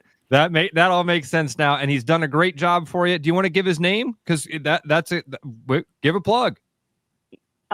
Certainly, Derek from Mullins Construction. Derek from Mullins Construction. Expect to hear from us, Derek. No, I'm kidding. Ross needs some work done, Derek. Christine, that's a good woohoo. You call him. Thank you so much. Have a great weekend. You too. I like that a lot. I like that a lot. Called in to say, hey, I've had a great experience with a local contractor. That's cool. Woohoo. Because you don't hear that. Most people just bitch about contractors taking too long, way over budget, not getting done on time, change orders. I like Christine's gratitude. 515-517-2303. Let's go to, is this Ross? Ross, welcome to the Rush Radio Show powered by Willis Automotive. Happy Friday, boys. My woohoo is my wife took the kids early to daycare, and on the way out the door, she showed me her woohoos. So happy Friday. That's a good start to the day, my friend. That's a good start to the day. A couple things here, and let's just call a spade a spade. We've got a couple ladies listening and calling in. That means we probably got a lot of ladies listening. Ladies, it's real easy to make your man's day. Very easy, right? I'm sorry, I'm writing down numbers. I'm listening, And you but could, I'm writing and you down could numbers. literally, it's that easy. Go, hey, honey, by the way, woohoo! And when he looks at you, just good, Ross. That's a good. Day, so. It's a good Friday. She doesn't want to see yours. You want to see her. You want to see hers. Show her every day. Say, honey, look at these. No, that doesn't do it for her. Thanks, Eric. That's Ross, right? Or Ross, sorry. Yeah, that was good. That's a good woohoo. You got to get to see some woohoos. 515-517-2303. Let's go to Eric. This is Eric. Eric, welcome to the Rush Radio Show powered by Willis Automotive. What's going on? Morning, fellas. Love the show and the format. Thank you. Weekly woohoo. Girlfriend's son finally got out of his bedroom, went off to college at State, and actually made friends and hasn't been gaming for a week now. That's my weekly woohoo. Hopefully he gets out the game and gets out and meets more people. That's good. Good one, Eric. Appreciate it. 515-517-2303. They're still trying to process the audio. I don't know who's this? Justin in Urbandale. Could barely hear you there, but what's up, Justin? Man. Uh-oh. Justin? Oh, buddy, you're underwater. There you are. There you are. There you are. Yeah. Sorry about that. Hey, lots of good stuff so far in the weekly woohoo. I got to tell you, mine is last week, the first Black and Gold Rush. Tyler Kluver gets thrown under the bus. Are you kidding me? Oh, the memories. Great. That was so great. I don't think Tyler quite got the reference, but he didn't. He totally didn't. He totally didn't, but the rest of us did, and it was classic. So yeah. Go Hawks. You guys have a nice weekend. We'll have to bring, when Tyler comes on, I'm glad you reminded us that, Justin. We'll have to, at some point, tell him, like, hey, by the way, that wasn't a joke at you. That was you. You were part of the joke there, not the butt of the joke. Yeah. We need to, because we had this thing that hung on the fridge when I was a kid, Travis, and it said it was like a cartoon of a family tussling, and underneath it said, at some point you're part of the joke, at some point you're the butt of the joke. The point is, laugh. Anyway, thanks, Justin. We end up getting a lot of calls there, which is really, really nice. It means people want to win the prize pack from the Iowa Lottery. I put stars by 3 names, Ross. I put one by Deb, who's having the nacho bar. I put one by Christine, who has her general contractor giving a woohoo, and I had one by Ross, who got to see the Tatas this morning, because you can't go wrong with boobs. Just you can't go wrong with boobs. I had one by Corey as well, but since you didn't have Corey and I didn't have Ross, they get knocked out, and we're down to the 2 voters. That's Deb and Christine. I like that Deb got us started and she's having the Cy-Hawk party, but I think that we give it to Christine because I really liked what she did there. Showing the again, both great calls, a lot of great callers today. Dude, that was fun. We had a couple that were strange, and then Ray. I'm going through the numbers just to make sure I get them right. So, Christine, here's the deal. I'm going to be reaching out to you. You're going to get a text message from me. I'm going to ask, is this Christine? And then say yes or no. You write back yes. Yeah, you write back yes. If it's no, email me, travis@therushradio.com. Because I think my handwriting's good until I go to read my handwriting. I'm like, I don't know if I can read this. I don't know if I can read this. You need to clarify. I love it. You said, if the answer is no, then no. If you don't get a text, then Christine. Then I screwed up, which I have a tendency to do. This is what I like about Black and Gold Rush, because Owen is call screening, and I know everything's getting done. When we have AI do it, then I have to physically write down the numbers. I'm like, I don't know if I trust myself. I don't know if I trust myself. But gosh, that was fun. Good job, everybody. We're going to do this weekly. So weekly woohoo. Yeah, because we like the. That's right. The weekly woohoo from the Iowa Lottery. And Christine picks up the $90 prize pack today. When we come back, Tyler Kluver, host of the Washed-Up Walkons, joins us on the Rush Radio Show, powered by Willis Automotive. I'm loving these wooden nickels, Brian. Yeah, I suppose everyone is catching on. Just spend $20 to get a wooden nickel. It's $25. Collect 10 and add up the savings on your next purchase. Some of these are worth $5. That could be huge. I know, right? That's why you have to spend $20. It's $25. Collect 10. It's like money back to you. Spend 20, you get another wooden nickel. It's $25. Collect 10 and add up the savings. It's huge. Central City Liquors, home of the 10% cash coupon. And the wooden nickel program. It's huge. Hi, I'm Josh Romick, Service Manager at Willis Lexus. And I want to take a moment to share our smoking hot deals we got going on for the month of August. Right now we got a 20% discount on brake pads and rotors, and also a 50% discount on alignments with the purchase of 4 new tires. That's a $90 value. And don't forget to ask about our Lexus Tire Price Match Guarantee. Give us a call to schedule or visit us online at willislexus.com. Thank you for watching and stay cool.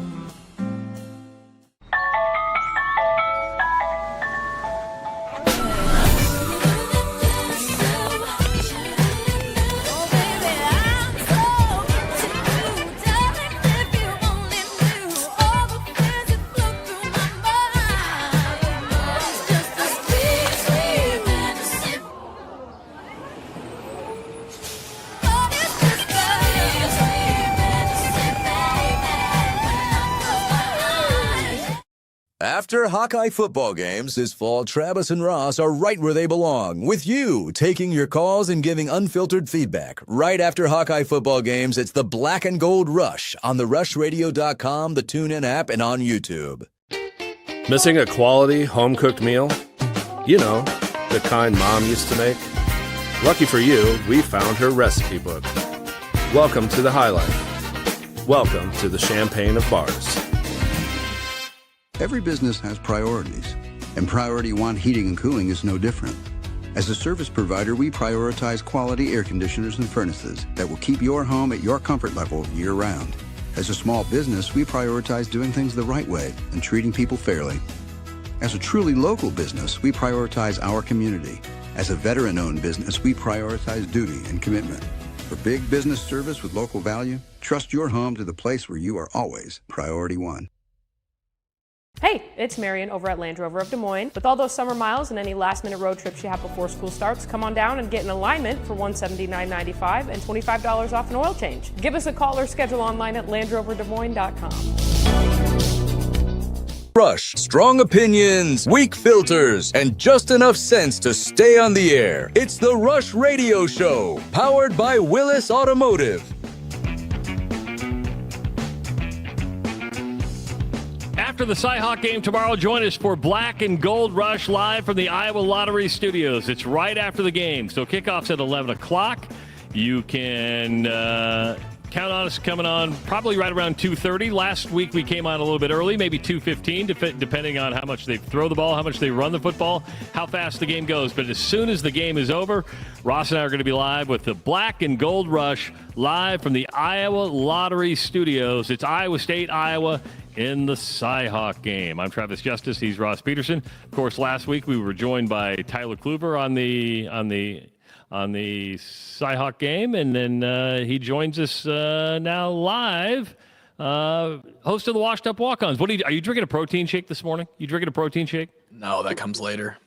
That comes later. How many protein shakes do you do a day? Just one. Just one. It's not that serious.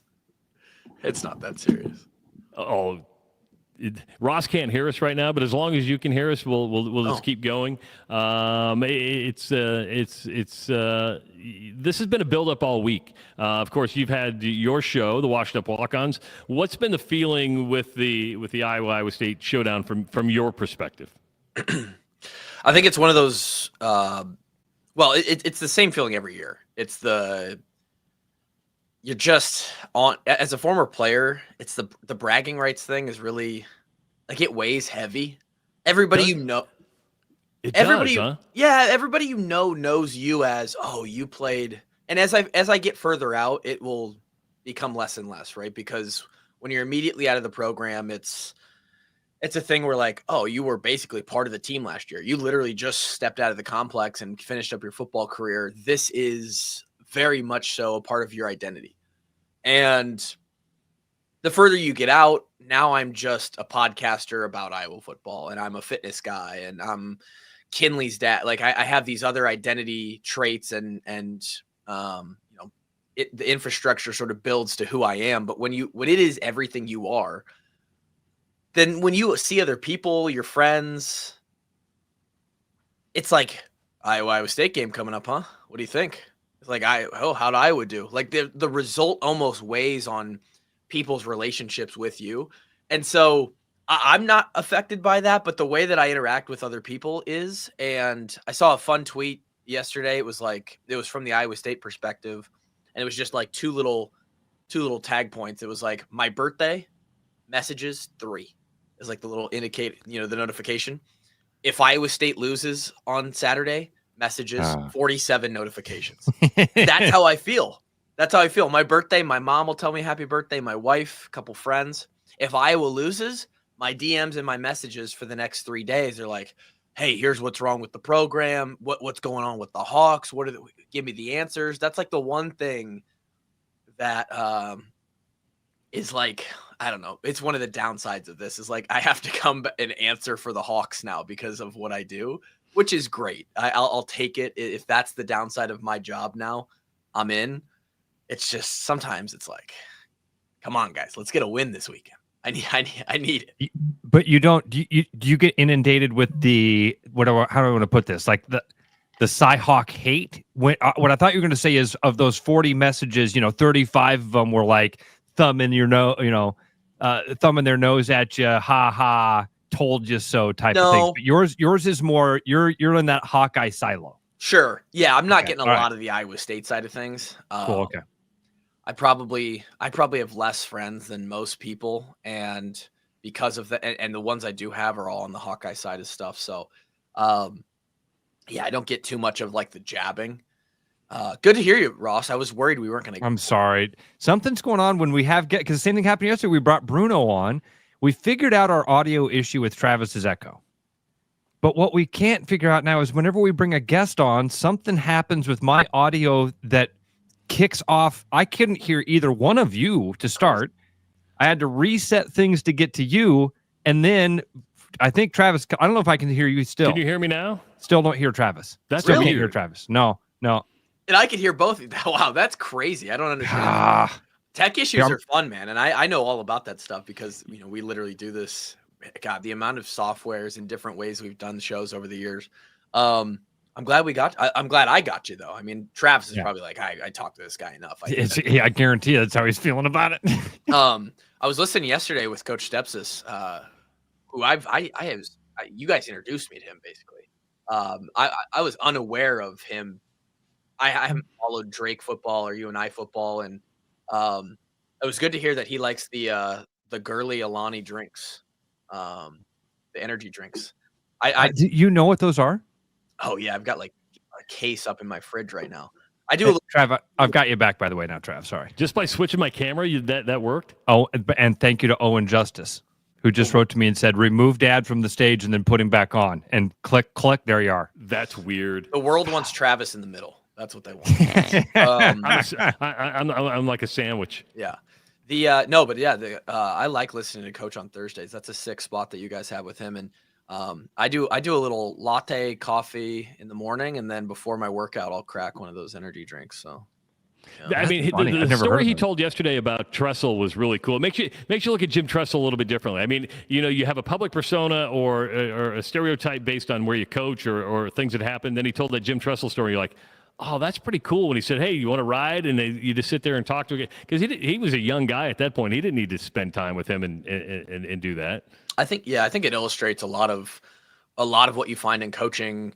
The profession itself is very it cannot be. There's some guys who certainly have circumnavigated it by just being great at, kind of the lead from the top and just kind of talk down. And that doesn't always work, but it's a very personable profession. Like those guys, they seem on a pedestal. They seem like they have this aura to them of like, they step in a room and like, you can't even get close to them because man, they are who they are. It's Kirk Ferentz, right? It's a star factor. Yeah, but you talk to them and they're more personable and can have a better conversation with you and relate to you than 99% of people. And that's a large reason of why these guys get to the positions they're in is because they can connect with recruits, they can connect with a coaching staff, and then that turns into a good team and a good culture. And it's great coaches are really, really interesting people.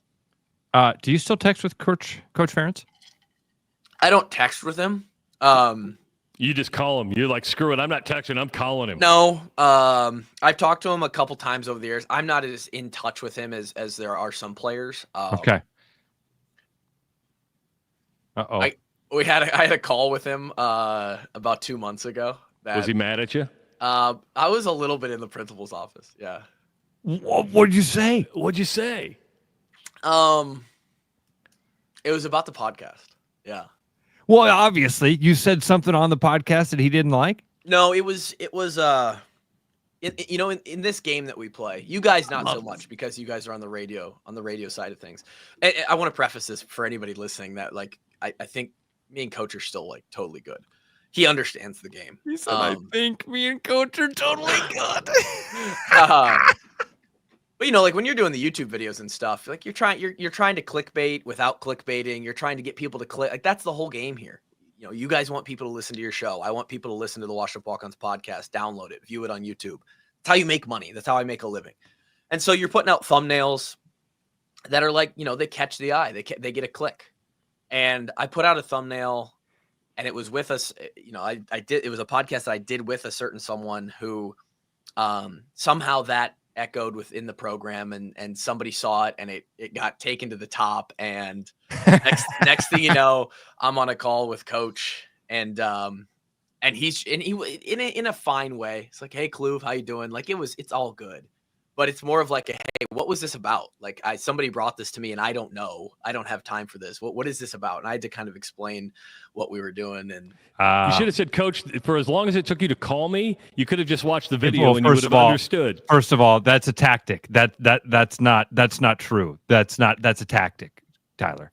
That's what you do to extract him. You play dumb to make other people play their cards first. That's conversation 101, man. Yeah. Yeah. Hey, I don't even know about this. What's your side of the story? Well, and I've already got my ammo ready for it. Part of the problem was the clickbait was so good that no one did actually listen to the show, the actual podcast. And so I got a bunch of people scrambling on the inside there for a second that were like, oh my God, what are they talking about? And it of course was in a positive light, not a negative light.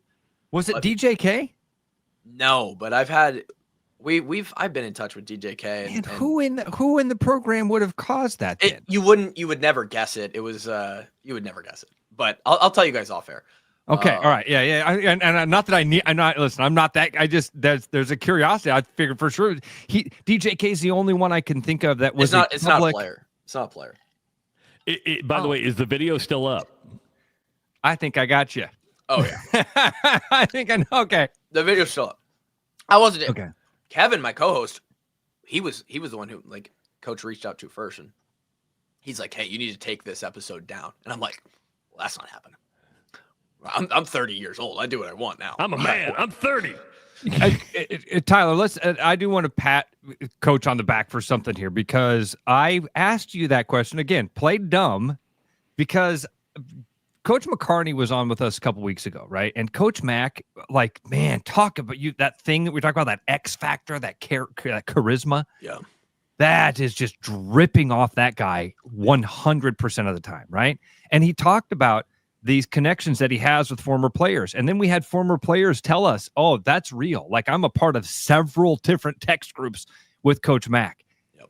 I was wondering if Coach Ferentz had that same sort of connection with players. The fact that you haven't been in the program for nearly a decade now, and he still is able to reach out to you and say, hey, Kluver, that right there told me what I wanted to know about Coach Ferentz. And I'm on the bottom of the totem pole. I didn't. You know that. You are open and honest about that. I want people to be very clear with where I'm at as far as relationships of former players with Coach Ferentz. Right, I'm almost a decade out.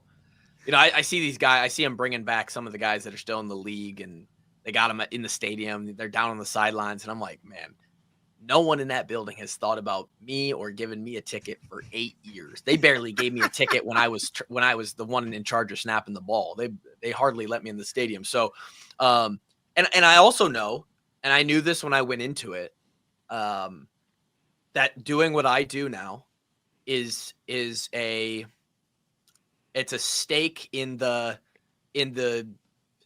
formula of how my relationship with those on the inside goes. Now, as long as I do this, they're always going to have their guard up of, but he talks on a podcast. Yeah. What can I say to him? Do they trust me enough to tell me stuff? And for the most part, they do, because they know that I won't tell inside secrets, but not that there's a lot of black book secrets of the Iowa program. Right. But there's always stuff, man. You get things that are said to you in privacy and said, hey, you should know this. If you're going to have a take on this thing, you should know this piece of information that we don't want the public to know. Yeah. And so, so the people on the inside and my relationship, I think there's plenty of people that they respect and have a closer relationship more than me as far as former players go. And that's okay. And when I was in the program, it's not like I was having tons of conversations with coaches. It's not oddly enough, for what I do talking as a living now, having a lot of conversations and being very, I'm friends with everybody in the program. That was not me when I played either. I was a very keep to myself guy, keep to my 4 friends on the team. That was pretty much it. So it's part of my nature and now part of the job. And here we are. And it's a fun job, right? I mean, do you find yourself being more critical now the farther you get out than when you started this, 8 years ago? Critical of the program? Yeah. Yes. There would be plenty of people who listen to our show or maybe don't listen to our show but know of us and would tell you, oh no, they can't say a bad thing about the Iowa Hawkeyes. I'm the Kirk Ferentz apologist. I'm the Ferentz family apologist, right? With all the Brian stuff, all of the Doyle stuff. Like I get looped in with, I've been called all the names. I'm race. I mean, look at me. I look like Coach Doyle. It's like I look like I'm on the strength staff. So when all that went down and we came out and said that we had a great experience in the program, they're like, well, yeah, you're racist too, brother. So it's like, it's a no-win situation in some cases, but yeah, I would say I am more critical of the program. Criticism. See, Tyler, I see you as, I hear your analysis different than being optimistic or anything like that. I see your like last week when we talked to you about on Saturday night when we had you on and we're like, dude, what the hell was that? Gronowski can't throw the football. And there was this calm. There was this cool of like, guys, it was electricity. Now, so I don't look at what you do as necessarily being always optimistic. I think that you've got an insight and a perspective that is other people have it. You've always said this. You weren't the starting quarterback, but you were there. You were on the field. You felt that moments of thing, and you've got a better perspective. So I don't think you're optimistic. I think that you are. You've got a different perspective than everybody, and when it doesn't line up with other people, they find ways to dismiss it. It's a really good way to put it. I think the volatility of my up and down is so much less. The window of how up or down I get is very, very steady. I mean, I am straight line, and it's because I know the process. I've seen, like, we talked on Saturday night how everybody for the next week, still today, everyone's like, oh my God, does Gronowski have the guys they put in 6 hours of practice, 7 hours of practice already this week. All the other guys have seen Mark Gronowski throw a good ball 100 times since the last time they were on the field in front of everybody else. We don't know that, but the guys do. Yeah. The coaches know. They feel better about the game plan, all this stuff. On the outside, we're like, oh my God, do the Hawks have it together? Yes. We don't know. And I do know from being there. And so I just don't get and I also don't, this is like the holier than thou in me that people will be like, wow, Tyler's so self-centered. And I might be. But at least you admitted that's self-awareness right there.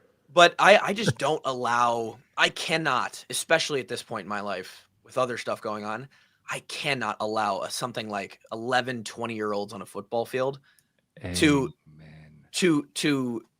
run my emotional life up and down. I can't. And it's my job. I talk about it for a living. But if the Hawks lose on Saturday, and hell, they're favored. They're favored to lose. Weird way to say that. They're more likely to lose. They're expected to lose. Yeah. They're the dog here. It'll be like tough for a second, and then I'll be like, okay, and I'll probably go outside and like draw chalk on the driveway with my daughter. And kids do that to you. It gives you perspective. Yeah, like I will not care. And people early on in my career, I've always been a little bit more this way just in life. And I would, we'd wake up on a Sunday, couple years out of the program, and I would tweet, and I knew it was coming. I'd tweet, hey, the sun came up today, boys and girls. And everyone would be like, unbelievable. How could you not be outraged by the Hawkeyes losing yesterday? We can't even throw the football. Why are we not doing this? This quarterback needs to be. It's like, yeah, but like also my life isn't run by college kids. So it's fun. This is cool. This is a job. We'll talk about it, but it just doesn't run by college kids. Let me ask you this, because we're kind of on this subject. If I were to lose tomorrow, it's not the end of the world. However, if they were to lose big, would that be an indication of what's coming up this season? And let's say Gronowski has another bad game from a passing perspective. They get beat by 21-24. That's when you kind of go, ooh, okay, maybe this season's not going to turn out like we thought it was going to. So yeah, every game has its sort of uniqueness to it. So there's, whatever the story gets told in those 60 minutes, it would influence that. But man, yes, if the Hawks lose by 3 scores to the Iowa State Cyclones, looking at the history, I don't care how bad one team is. It could be Iowa State or Iowa, whatever year. This game is close. You guys have probably gone over the stats all week. It's like a 3-point game. Yeah, don't do that. 2 or 3-point game every year, and it doesn't matter how good a team is or how high they're ranked. So, if for some reason that game, that margin is now 3 scores, that might be an indicator that something's really not right. I still think that the sort of the linchpin game of this season is that Indiana game. And that sort of depends on how Indiana does over the next month before we play them. Can't wait to be in Kinnick, up in the box for that one, by the way. Very excited. Wow, you're special. You get those press passes. Yeah, got to be careful what I say. Inside might pull it. It's not a press pass, by the way. It's actually through the podcast that I was able to do it. But I think that's because that's your first big conference game. You expect them to get by Rutgers in a couple weeks, and the Iowa State game means a lot. It's got the bragging rights. It's the in-state thing, but that's not a conference game. And there's this weird in-between where Iowa could still go 9-3, and most people, majority, would consider it a successful season, no matter who those 3 losses are to with this schedule. There's even a world in where 10-2, I know, I believe me, I know, 10-2 gets you a very successful season with this schedule and still might leave you out of the playoff. And so you can't really use the playoff this year as like it was either success or not. That's a great point. I hadn't thought about that, Tyler. You, Travis, that's a great point. This team could go 10-2 and be left out of the playoff in the Big Ten. But next year, when it goes to if it goes to a 16, then 10-2 and you don't get in, then you're talking differently. 10-2, very likely. You'd have to look at it the last couple of years. Probably gets you in, but there's that I see what you're talking about there, and I love how you're corrected because man, you could go 9-3. You lose the wrong 3 games, and people are going to look at it and go, it's fair. It's ready to retire.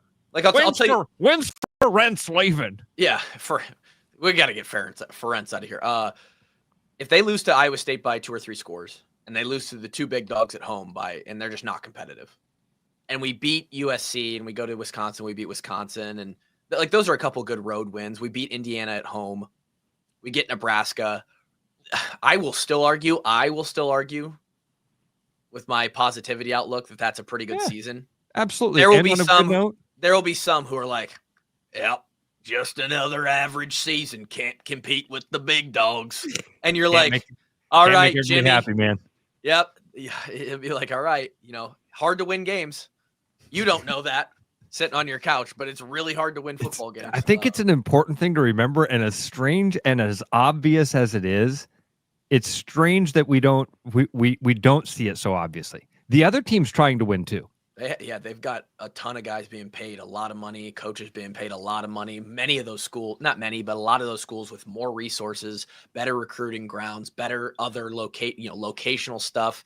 Iowa's about to, in 2-3 months, it's going to be 32 degrees and just, and then after that, it's going to get brutal. USC, it's going to be 73. It's going to be sunny. They got beaches out there in December. Right. It's just like there's other factors that go into the recruiting, building a team, all this stuff. So, yeah, it's they have Will Ferrell and Snoop Dogg walking around the sidelines. We've got Tyler Kluver. No, we don't have Tyler Kluver. We can't even get Clover. We've established we don't have Tyler Kluver. No, yeah, there's just USC, for as average as they've been the last however many years, they've got the #1 recruiting class in 2026. Lincoln Riley can recruit, but you just can't keep him, right? I mean, it's crazy. And Lincoln Riley's on the hot seat, which is another crazy thing, but it's he needs to win this year for sure. So, I don't think it's going to be any secret that, Iowa State's going to try to stop the run tomorrow, try to make Iowa one-dimensional with the pass.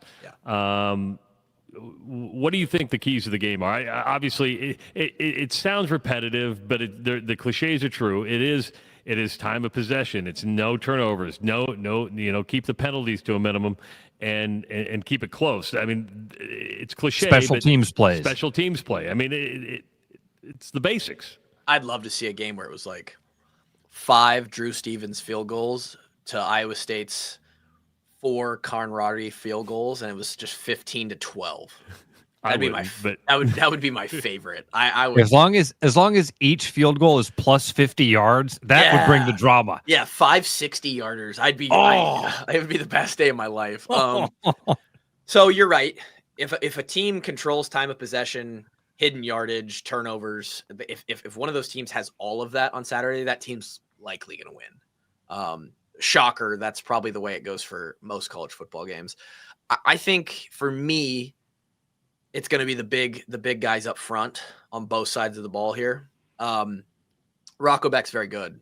He's very good, unfortunately, for our side of things. And if our D-line can't get pressure to at least make him work to a second read, or second or a third read, or make him step out of the pocket, get him out of rhythm, out of timing, the kind of stuff that they're looking to just be in flow with, and just lets him do what he wants, that's going to be a problem for us.